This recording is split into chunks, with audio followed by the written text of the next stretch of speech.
It's hard to breathe, but that's alright. Hush.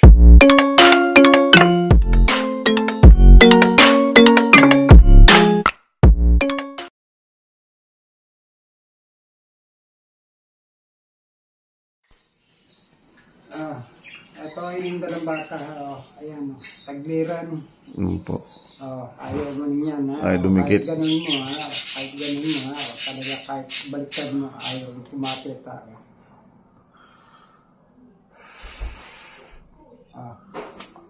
Ay. Kapit, ha? Nihagis ko na lang yan. Walang pandikit yan sa kanya, ha? Okay naman. Lalo na yung pag binalta ko, ha? Okay naman. Tignan mo, dulo pa hawak ko, ha? Putol ng dahon, eh. Putol ng dahon, eh. Durugang pagbata ko.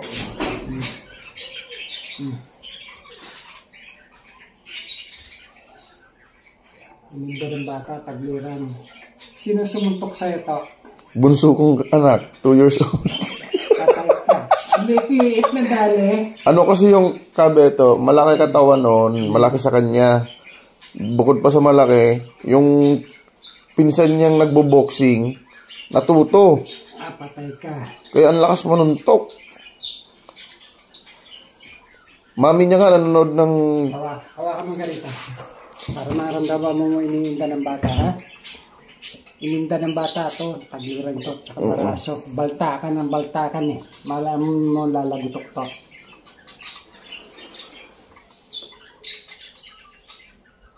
Yun, isa, dalawa, tatlo. Naramdaman mo na lumalagutok, ha? Binaltak to, eh. Sa ihip lang, kaya ko tanggalin yan. Dahil para nakikita nyo, hinihilot ko para maramdaman nyo rin. Para alam namin. Kaya mo ngayon na, kung may tutunog pa, pero kanina, naramdaman mo, langot mo, patla, gumaganyo, kasi ang balikat ng bata, gumanon. Yung naramdaman mo, lumalagutok, hanggang sa bumalik yan. Nawawala yung balumbon na ugat. Nakakadali na dugo kasi napilipit yung ng baraso ng bata. Alam ko, ito lang iniinda. Ito pati yung bahan ng baraso balikat ng bata. Galing kabeta na. Dito kita dinadala eh. Kahit malayo tayo, basta gumaling kayo, ng problema yan. Gusto ko natigil na ngayon. Pag tumanda na kabeta, wala na tayo. Walang papalit sa kanya. Walang nagmana kabeta. Kaya lang, hindi ko masigurado kung anak ko sa ibang tao ko na may papanan. Kasi ayaw ng mga anak eh. Hindi ko naman may papasa to basta-basta pagka wala talaga pagkakataon. Nagkakasama pa tayo dyan sa pila ng tricycle noon, kabeto eh. 45 years old na ako, 20 years na ako. Kaya mo, iniinda ng bata talaga to. Ayan, no?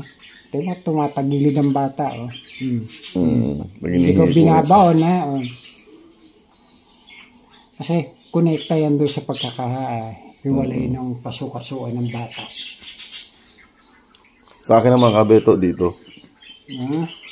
Galing yan. Kasi totoo lang. Kaya ka nadadali na ganyan. Yung pawis natin yan. Pinababayaan mong umalis dito sa atin. Sa may brief. Totoo yung kabeto. Hindi naman agad nagpapalit. Sabihin natin totoo. Totoo yun. Na rin na nagpapahamak sa katawan mo. Kasi pag pinawisan tayo, alam mo nung tutulo yun dito. Hindi mo naman agad mapapalitan. Kasi nasa trabaho. Hindi ka naman pwedeng umuwi ka agad kasi matutuyo. Pag uwi mo sa bahay, siyempre init na init ka. Maliligo. Mag-electric pang ka pa. Mag-electric pang ka pa. Nag-aircon pa. Yan ang nadali. Kasi yung init na dapat makasinaw sa katawan mo, sinasalubong mo ng lamig. Kaya yung init, nakukulob. Pag nakulob, sasabihin ko sa'yo, totoo, nakukulta yung daloy ng dugo, napipris. Nagbabara yun. Hindi makatakbo ng maayos.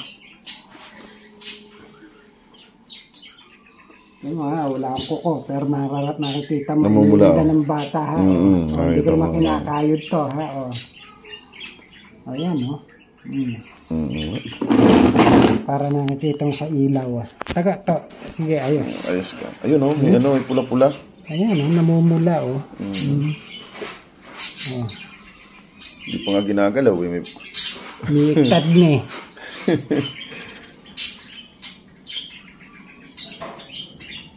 Ito, yan lang yung ng bata.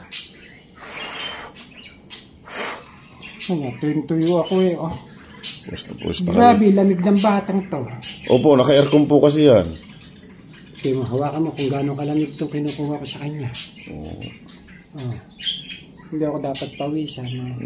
Ganyan nga. Kung tuyo ako nang dumating kaya. Opo.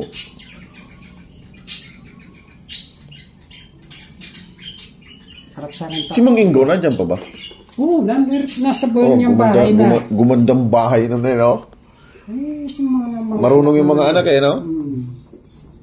Si Michael naman, doon sa Centro Street. May kaya na yun. Maraming isda yun eh. Titinda ng isda sa Palengke. Kabuyaw, sa Binyan. Calabuso, sa bayan, sa Palengke. Bali, 4 na pwesto. No? Gumanda po. Meron tinda sa Kabuyaw, sa may malapit sa hindi ko alam naman siya sa Kabuyaw eh. Pero yung sa Calabuso, yung makaahon ng tulay. Bago lumusong ng tulay pala.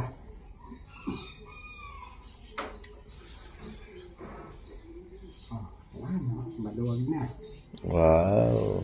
Galing na ikaw. Pag Galing. makamuli, tingnan mo kung may tutunog pa. Wala na po.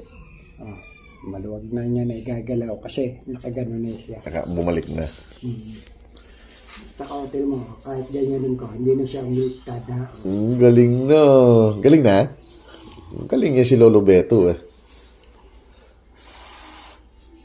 Yan ang dabis na manghihilot dito sa Binyan. Walang, ayoko. Ayun na, halos nadurog ang dahon ha. Nakita mo dulo ha. Yan, dulas-dulas na yan. Ayaw na. Ayaw na kumapit ha. Kahit ganun mo ha. Hindi tulad kanina ha. Oo, lalaglag na yung dahon eh. No? Hindi katulad ganyan. Kala mo may pandikit.